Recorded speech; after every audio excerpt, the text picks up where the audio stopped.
Shell fourth, Joey Logano, and the winning crew chief Todd Gordon. Joey, this win is your second win of the season, officially locking you in the NASCAR Sprint Cup Series chase. Being a rookie in the chase, or in the chase last year for the first time, talk a little bit about what it means to be locked in at this point in the season. It means a lot, we kind of thought, with one win you're going to be, all but locked in, but this really secures you, like you said, and having a couple of wins this early in the season, and in two completely different racetracks make you very confident for the rest of the season, and at this point we really have nothing to lose. It's just all about going for wins and having fun out there and making sure we're ready for when the chase starts. So we've put ourselves in a good position already, this early in the season, and ready to have some fun. And Todd, talk about that last restart. I know Joey was about fourth or fifth, I think, in the rundown. Talk a little bit about your thoughts, and did you think you guys would be in victory lane at the end of the night?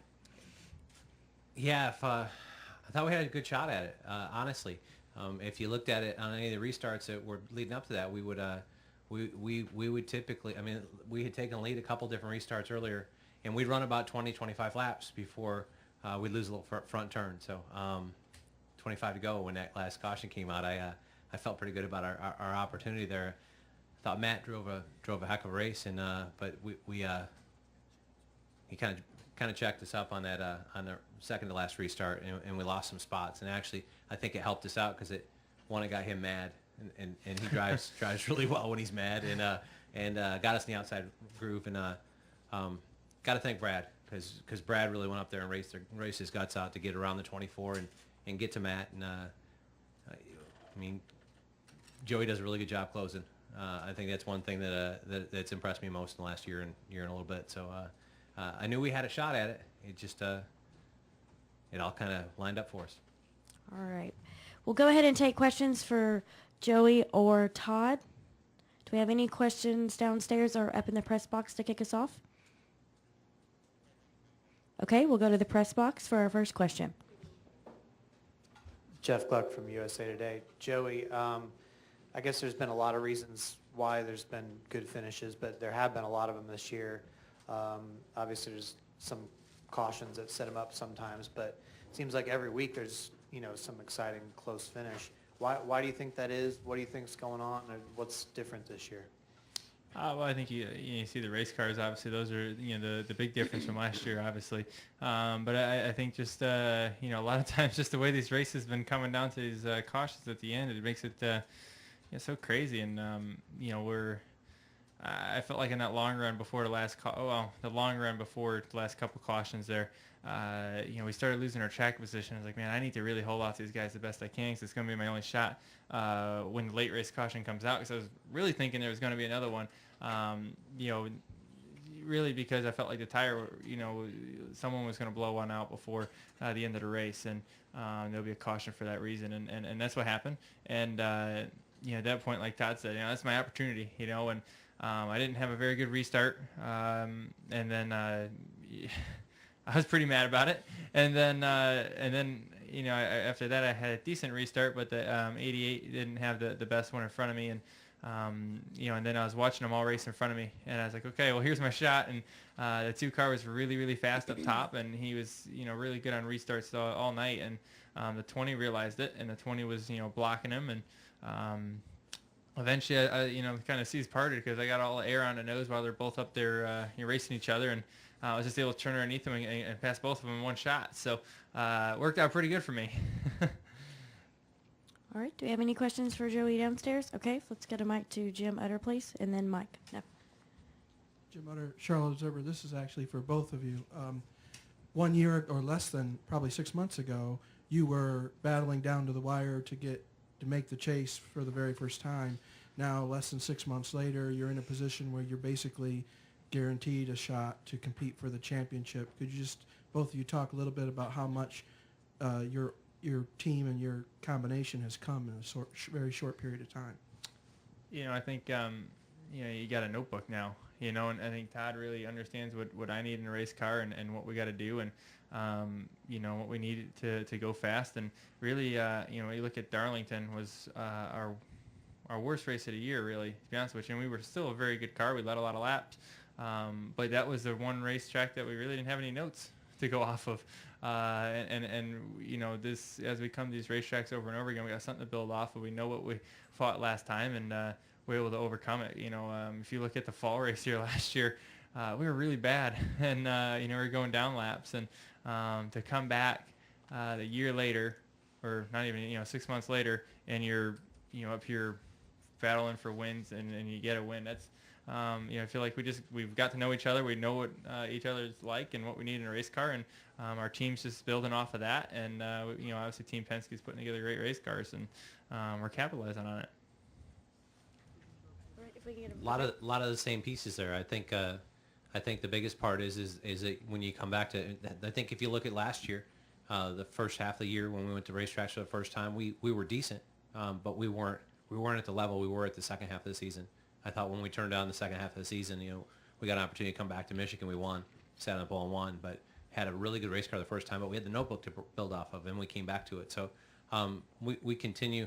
I think this whole race team, not only just the 22 Shell Pennzoil team, but the Team Penske, we're focused on what we need to be successful, and that's I think the chemistry, not only between Joey and myself, but I think between Joey and Brad and Paul and myself, to continue to grow. And I think as we've gotten more successful, it's allowed us, all of our organization, to have more confidence in the notebooks of each other and how we build off of each other. And that's the piece I think that it allows us to continue to build and push each other. It's proven successful. I think both of our cars had a shot at winning that thing at the end of the day. I think if we weren't in a position, I think Brad was going to race at 20 pretty hard. So we've had speed every week, and I think it's just a continuation of chemistry of communication. All right, we'll go upstairs for another question.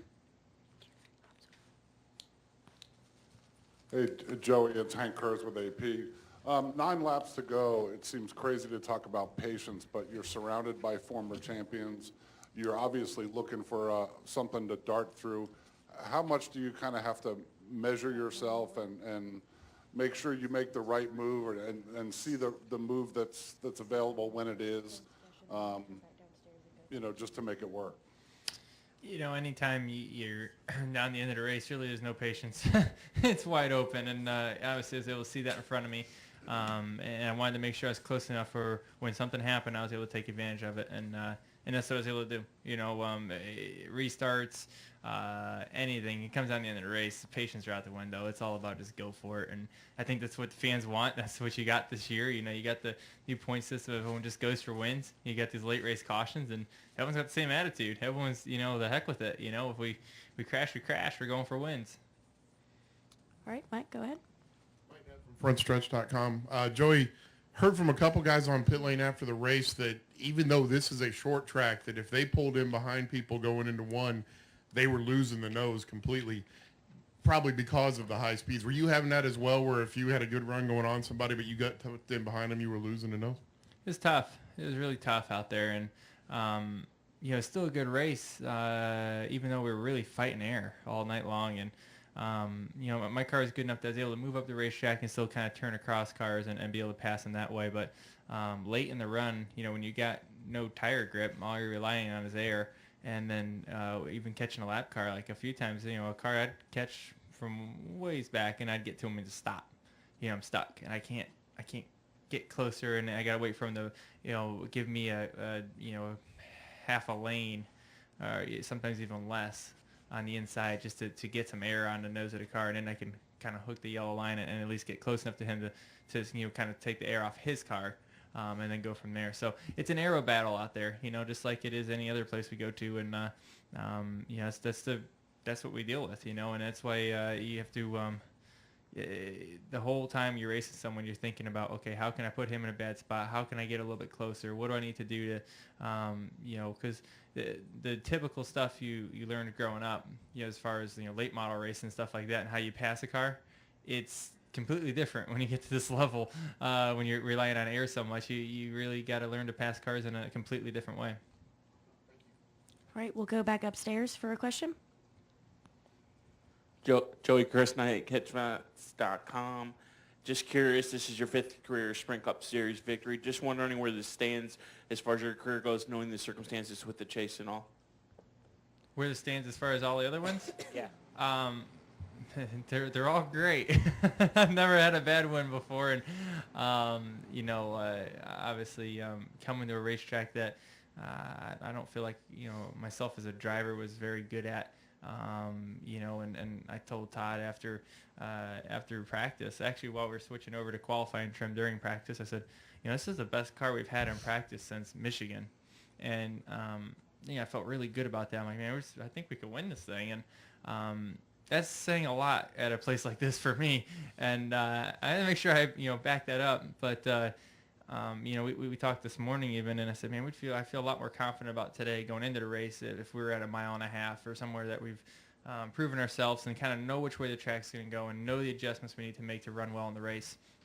And then here I'm like, I don't have a great feel for what adjustments we needed, and I think Todd was the same way. I think the both of us were just kind of, we talked it out and just kind of went with it, and our car drove fairly similar to what we had in practice. In the beginning of the race, we started 17th. We drove up to the top 10 fairly quick, and then just kept making some little adjustments here and there, and able to get the car a little bit better, and then able to capitalize on restarts is the biggest thing that was able to get us that track position, and you had to just kind of secure it and kind of hold off what you can on the long run.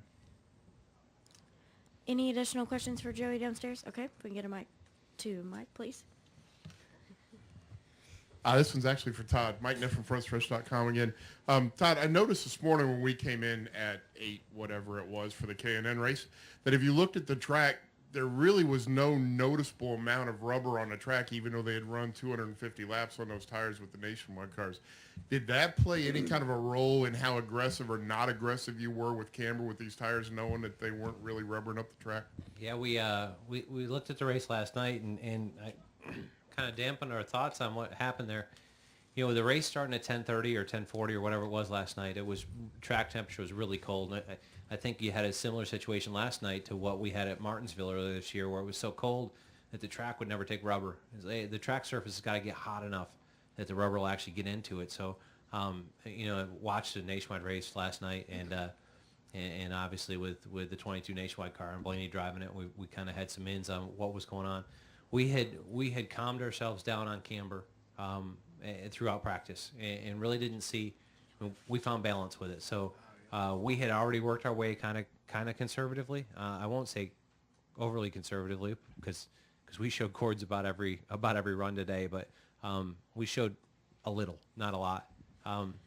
But it's I was hoping that it was going to be warm enough that we get some rubber in the racetrack, and I think the track took a little, but it didn't take a ton, and it never really made that big jump of taking us from 50 some laps of showing just a weep of cords to usually if the track will take rubber, you'll see that turn into a 100 lap run. Didn't see it, but we were aware of it, kind of had built ourselves into a box that that's where the new aero package and the new ride heights and everything that we've done differently to this year's car has now put a lot back in my hands of risk and reward. Goodyear does an awesome job for us in building good race tires, but they're in a box that gets smaller as we make these cars go faster as far as what they can do. So then that becomes part of my job to manage the risk that we want to take for performance. And I think we hit the number we needed to tonight. I thought the Hendrick cars probably did a little better job than we did on the long run as far as managing that, but knew that this race traditionally, if you look at stats, comes down to a short run, and didn't want to give up the speed from that. All right. Any additional questions for Joey or Todd upstairs and downstairs?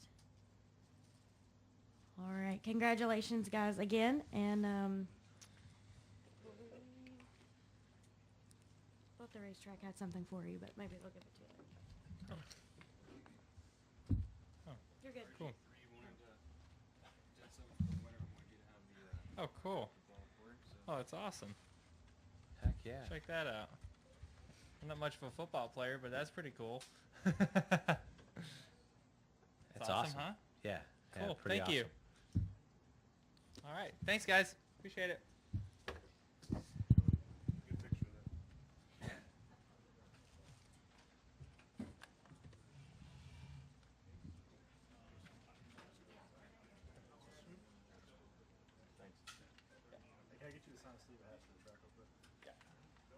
Just don't make him throw that. Hey, I got a better arm than Jeremy. Yeah, damn right. That's pretty sad, isn't it? Can't catch.